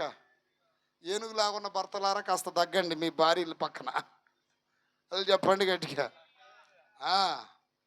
అయితే ఇట్ట రాయాత్తుండాలక వాడు కడుక్కుంటూ చూసాడు. పాత గుంటూరులో ఒకరిని మర్డర్ చేసి వచ్చాడంట అక్కడికి. ఎక్కడికి? పేరుచెర్ల. వాడికి ఆ సాక్ష్యం ఉంది అక్కడ. దేవుని స్తోత్రం. ఇట్ట చూసి ఇట్ట గమనించాడు. ఎమ్మటే టక్కన లొంగిపోయి కట్టి ఎవరు నువ్వు అన్నాడు. ఎవరైతే నీకెందుకు అన్నాడు. అటు ఆడకు రాయేసావంటే మా ఇద్దరు కుందిలే అన్నాడు అంట. చూడండి. దేవుని స్తోత్రం కలుగునగాక. పెచ్చ కొట్టుడు కొడితేనండి చంపేసేవాడు నైట్ వాడిని. వాడొచ్చి నేను మందిరంలో ప్రార్థన చేసుకుంటున్నా, వచ్చి నాయనకాలకు వచ్చిట్ట నన్ను కాపాడన్నా. అప్పటికి తలంతా పగిలిపోయి రక్తం. ఇప్పటికి 20 సంవత్సరాలు వాడు ఎక్కడున్నాడో. భర్తకు పుట్టి కోపం ఎంత రౌద్రమైందనంటే వాక్యం చెప్తుంది చూడండి. అక్కడ భర్తకు పుట్టు రోషము ఆ, మహారౌద్రము గలది. ఈ మధ్య అక్కడక్కడ చంపుతున్నారు, తలలు నరుగుతున్నారు. అది చేయటం తప్పే, కానీ ఎంత బాధ కోపం ఉంటే ఆ పనులు చేస్తారండి. దాని స్తోత్రం కలుగును గాక. ఎంత హృదయం కఠినమైపోతే కట్టుకున్న భార్యని చంపేస్తాడు. ఈ మధ్య భార్య చంపేసింది అంటండి. హల్లెలూయా. భార్య చంపేసింది. మీరు కావాలంటే యూట్యూబ్లో చూడండి. నడి రోడ్లో భర్తను చంపేసింది. రోజు తాగొచ్చి పనికిమాలిన కార్యాలు చేస్తుంటే చంపేసిందంట. అటని మీరు అమ్మని కాదు, ఇక ఇంత మొద్దు తీసుకొచ్చి చంపేయడానికి ప్లాన్ చేశాడు. వాడు నా వెనకాలకు రాగానే నేను అన్నాను, బ్రదర్ రాకు,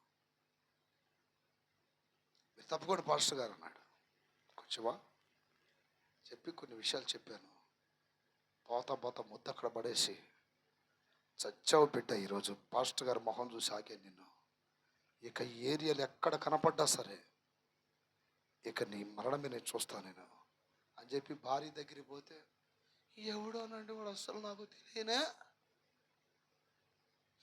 టయానికి నువ్వు రాబట్టింది దాకున్నట్టునే రాలేస్తున్నాడు వాడు. దేవుని స్తోత్రం కలుగునగాక. ఇక తర్వాత నా ప్రియతని పెట్టారా, ఆ సమస్య వల్ల పేరిచర్ల కాలనీ మొత్తం కొట్టుకుంది. అంటే వాళ్ళు ఏం చేశారంటే, ఇప్పుడు వీళ్ళది వాళ్ళది ఒకే కులం అవటం వలన ఆ భర్త ఏం చేశాడంటే, ఆ భర్తను ఏం చేశారంటే వాళ్ళందరూ ఆ రకంగా సాగు కొట్టావు, నీ భార్య ఏమైనా తక్కువ అది ఇదని కొంతమంది మాట్లాడారు.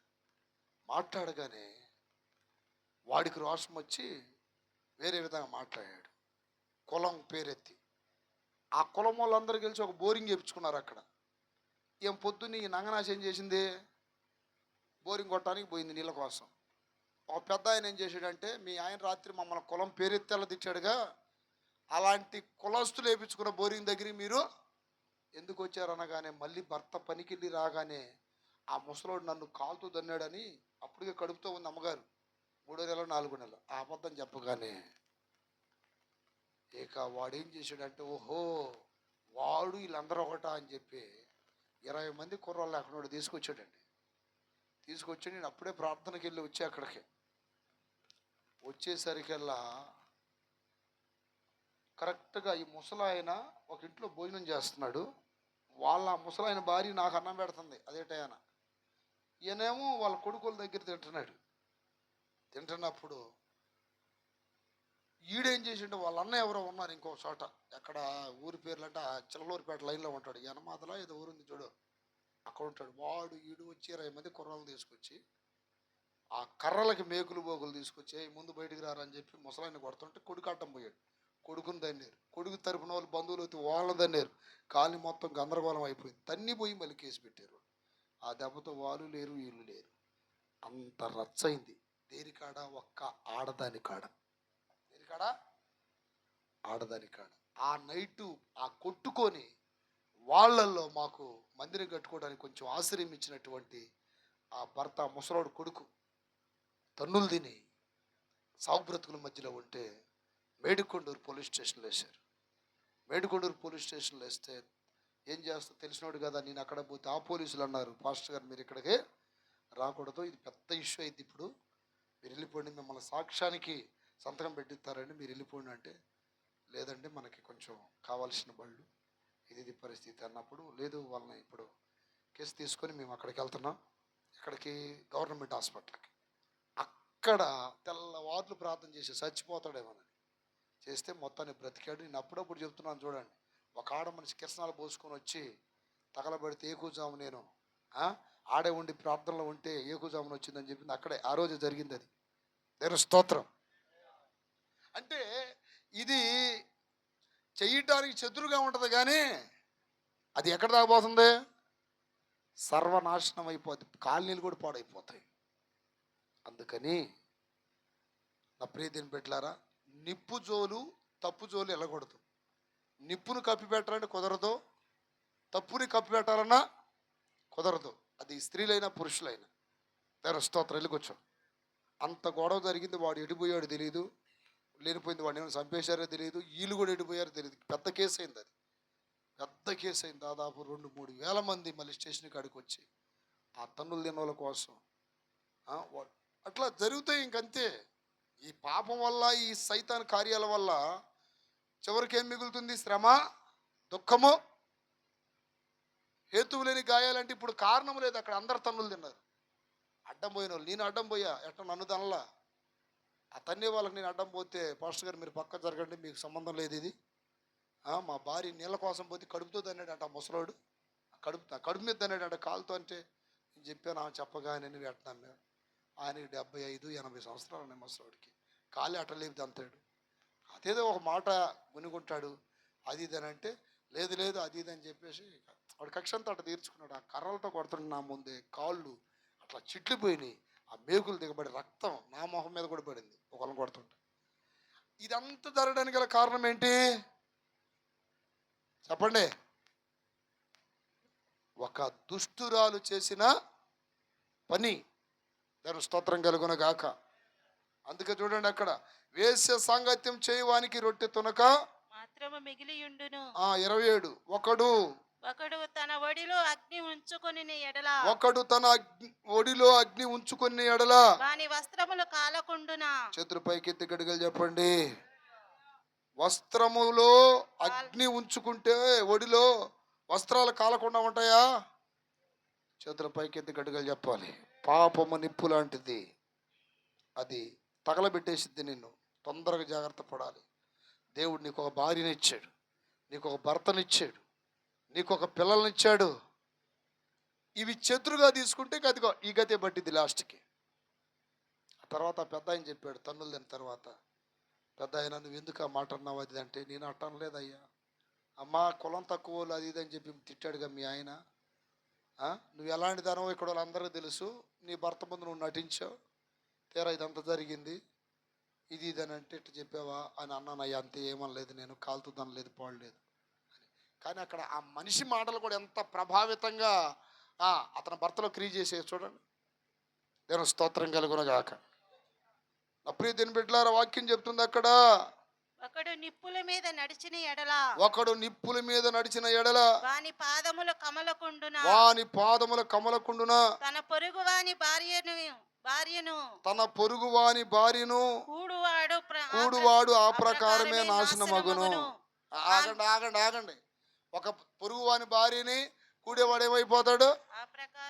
ఆ ప్రకారమే నాశనం అయిపోతాడు. అంటే బాగుపడతాడని ఉందా? బాగుపడతారా? నాశనమగును. హల్లెలూయా. నాశనం అంటే ఏంటి? తొందరగా చేస్తాడని. ఎక్కువ రోజులు బతకడు, తొందర పోయే కాలం దగ్గర పడిద్దని. ఇక మన భాషలో చెప్పాలంటే నీతి న్యాయంగా బ్రతుకు, ఆయన కట్టడల ప్రకారం బ్రతుకు, ఆయన నియమించిన విధానంలో బ్రతుకు. నీ కుటుంబానికి శ్రమ రాదు, నీ కుటుంబానికి దుఃఖం కలగదు, నీ కుటుంబానికి గాయములు తగలవు, నీ కుటుంబానికి వేరేది ఉండదు. అప్రియదేని బిడ్డలారా, ఇవి ఒక్క పురుషులే కాదు, స్త్రీలు కూడా నేర్చుకోవాలి. పచ్చని సంసారాలు నాశనం అయిపోతున్నాయి, పచ్చని సంసారాలు పాడైపోతున్నాయి. ఎందుకనంటే చెడ్డ సహవాసాల వలన, చెడ్డ బ్రతుకుల వలన, తెలుసో తెలియకో ఎవరో ఒకరు ద్వారా జారిపోతావు. కానీ ఇరుక్కుంటే, నేను అందుకే చెప్పింది గమ్ము అనేది. పాపం ఎలాంటిది? గమ్ము లాంటిది, అతక్కపోయా వదలది, ఊపి లాంటిదని వాక్యం చెప్తుంది. పడ్డావా లేగవలేవు. ఇంకా కొన్ని విషయాలు అక్కడ ఉన్నాయి చూడండి. ఏమని? ఆమెను ముట్టువాడు శిక్ష తప్పించుకొనడు, దొంగ ఆకలిగొని ప్రాణరక్షణ కొరకు దొంగిలిన ఎడల ఎవడు వారిని తిరస్కరింపరు కదా, వాడు దొరికిన ఎడల 7 అంతలు చెల్లింపాలి. 34 భర్తకు పుట్టు రోషము బహురౌద్రము గలది. 32 కూడా 32 జారత్వం జరిగించువాడు కేవలము బుద్ధిశూన్యుడు. బుద్ధి లేని ఎదవలో, బుద్ధి లేని ఎదవ రాళ్ళు అంటారు చూడండి. అట్లాంటి ఆడోళ్ళే మగోళ్ళే ఇట్లాంటి పనులు చేసేది పనికిమాలిని. వాక్యం చెప్తుంది, జారత్వం జరిగించేవాడు కేవలం బుద్ధి లేనివాడు, ఆ కార్యము చేయవాడు సునాశనమును కోరుకునివాడే. వాడు దెబ్బలకును వాడు దెబ్బలకి అవమానమునకును పాత్రుడగును. చేతులు పైకి ఎత్తి గడిగలు చెప్పండి. నేను మిమ్మల్ని ఒక ప్రశ్న అడుగుతున్నా, మీరు బాధపడకుండా నాకు ఆ సమాధానం చెప్పండి, లేకపోతే ఆలోచించండి. ఇట్లాంటి పనులు చేసిన వాళ్ళు మీ కళ్ళ ముందు ఎంతో మంది మీరు పుట్టిన దగ్గర నుండి చూసుంటారు. బాగుపడ్డోళ్ళు ఎవరైనా ఉన్నారా? చెప్పండి. మీరు పుట్టిన దగ్గర నుండి చూసుంటారు కదా, ఎవ్వడ బాగుపడలా. ఆ రూటుకి వెళ్ళి ఏదో కారణంతో బ్రతికిన ప్రతి ఒక్కడు నాశనం అయిపోయారు. ప్రతి కుటుంబం నాశనం అయిపోయింది.